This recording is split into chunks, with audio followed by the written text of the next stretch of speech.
मध्य प्रदेश की राजनीति में दल बदल का खेल बड़ी तेजी से चल रहा है। कांग्रेस के दिग्गज नेता 2 दर्जन से अधिक भाजपा में शामिल हो गए हैं। नमस्कार दोस्तों, एबीपी न्यूज़ में आप सभी का स्वागत है। मैं नितिन ठाकुर इस समय मौजूद हूँ कांग्रेस कार्यालय में।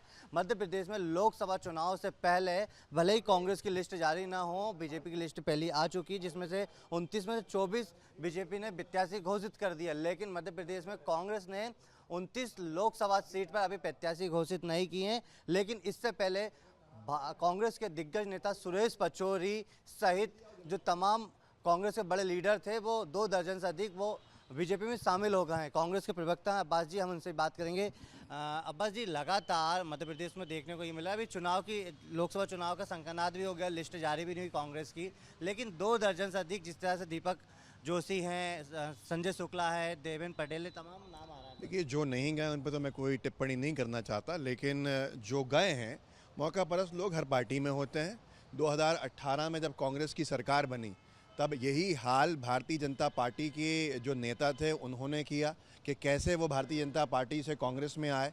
रामकृष्ण कुसमारिया जी हों, स्वर्गीय सरताज सिंह जी हों, मंत्री स्तर के लोग आए और वापस जब सरकार चले गई तो ये वापस चले गए। तो बड़ा सवाल ये है कि अगर कोई मौका परस्त है, सत्ता सुख के लिए पार्टी यहाँ बदलता है, तो शायद किसी पार्टी के काम का नहीं बचता है। ऐसे लोग जाते आते रहते हैं, इनसे कोई नुकसान नहीं होता। मूल कार्यकर्ता, मूल विचारधारा से जुड़ा नेता और मूल जो व्यक्ति है विचारधारा का, वो रहता है पार्टी में। आज भी कांग्रेस में वो सब मौजूद हैं। हम सब लड़ने के लिए तैयार खड़े हुए हैं, लड़ रहे हैं और ऐसे लोगों से जो दमनकारी नीतियां लेकर आए हैं उनके सामने डटे रहेंगे। और सत्ता के संग्राम में आगे देख लीजिएगा, जो लोग गए हैं वो नुकसान ही होगा उनको। सम्मान नहीं मिल रहा, उनका कहना है सम्मान नहीं मिल रहा कांग्रेस में। देखिए, बहाना होता है, बहाना ढूंढते हैं लोग जाने का।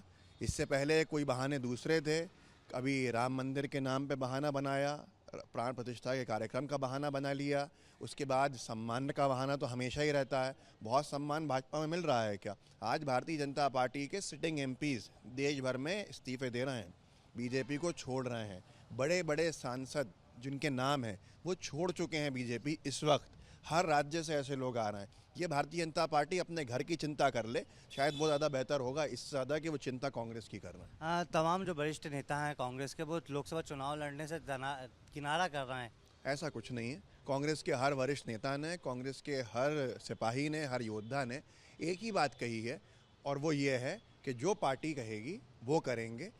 खुद से कोई मांग नहीं है, टिकट की मांग नहीं करते, पार्टी पे छोड़ते हैं। पार्टी अगर हमें समझती है कि लड़ना चाहिए तो लड़ेंगे। इसको गलत संदर्भ में लेने का और दिखाने का काम भारतीय जनता पार्टी ने किया और कुछ नहीं। बीजेपी के नेता कहते हैं कि जब जब राहुल गांधी ने भारत जोड़ो न्याय यात्रा निकाली है, निकालने का पीछे पीछे कांग्रेस के लोग टूटते गए हैं, बीजेपी में शामिल होते गए। देखिए, बीजेपी का काम है दुष्प्रचार करना। भारतीय जनता पार्टी वो दुष्प्रचार कर रही है और ऐसे दुष्प्रचार का कोई अंत नहीं है। भारतीय जनता पार्टी ये बताए कि भारतीय जनता पार्टी से जो लोग सत्ता के बावजूद टूट के जा रहे हैं वो किस कारण जा रहे हैं। गौतम गंभीर जैसे सांसद चले गए, उन्होंने इस्तीफा दे दिया पार्टी से।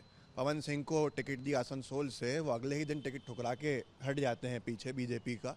ऐसे ही आज देश के 2 दिग्गज सांसद भारतीय जनता पार्टी, विजेंद्र सिंह जी हों या दूसरे हों, पार्टी छोड़ देते हैं, बीजेपी से इस्तीफा दे देते हैं। ये कारण बीजेपी बताएगी क्या? भारतीय जनता पार्टी सिर्फ सवाल इसलिए करती है ताकि उसकी जो नाकामी है उससे ध्यान हट सके। बस जी, एक लास्ट सवाल है। जिस तरह से विधानसभा में एक ऊर्जा दिख रही थी कांग्रेस में, लोकसभा चुनाव से पहले ऊर्जा नहीं दिख रही। देखिए, ऊर्जा तो देखने के वाले की नज़र की बात होती है।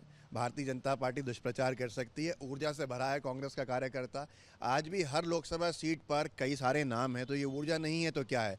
10 से 12 मध्य प्रदेश की ऐसी लोकसभा सीट्स हैं जिनके अगर विधानसभा के परिणाम देखे जाएं तो 7-7, 8-8 सीट में से 5-5, 6-6 सीट कांग्रेस जीती है। धार एक ऐसी लोकसभा सीट है, मुरैना एक ऐसी लोकसभा सीट है, छिंदवाड़ा की पूरी सीट कांग्रेस जीती है। ऐसे कई सारे लोकसभा क्षेत्र हैं जहां पर हम बहुत मजबूती से लड़े हैं, चुनाव परिणाम हमारे पक्ष में आए हैं। तो आने वाले समय में आपको ऊर्जा भी दिखेगी और देखने वालों का जो नज़रिया रहेगा वो बदलता हुआ दिखेगा। मध्य प्रदेश में कांग्रेस का हर एक कार्यकर्ता ऊर्जा से भरा हुआ है। चुनाव आने दीजिए, तारीख तो घोषित करें। डरे हुए लोग आज अपने पूरे राजनीति चमकाने की कोशिशें कर रहे हैं, जो वो चुनाव घोषित होने के बाद दिख जाएंगे कहाँ हैं। कितनी सीट आएगी मध्य प्रदेश? सर्वाधिक सीटें जीतेंगे हम। तो ये थे अब्बास, प्रवक्ता हैं कांग्रेस के। इनका दावा है कि सर्वाधिक सीट जीतेंगे, यानी कि मध्य प्रदेश में भले ही राजनीति में दल बदल का खेल चल रहा हो, लेकिन कांग्रेस के 2 दर्जन से अधिक नेता भाजपा में शामिल हो गए हैं और लगातार कांग्रेस के जो वरिष्ठ नेता हैं वो बीजेपी के संपर्क में बताए जा रहे हैं। कैमरामैन होमेन देशमुख के साथ भोपाल से एबीपी न्यूज़ के लिए नितिन ठाकुर।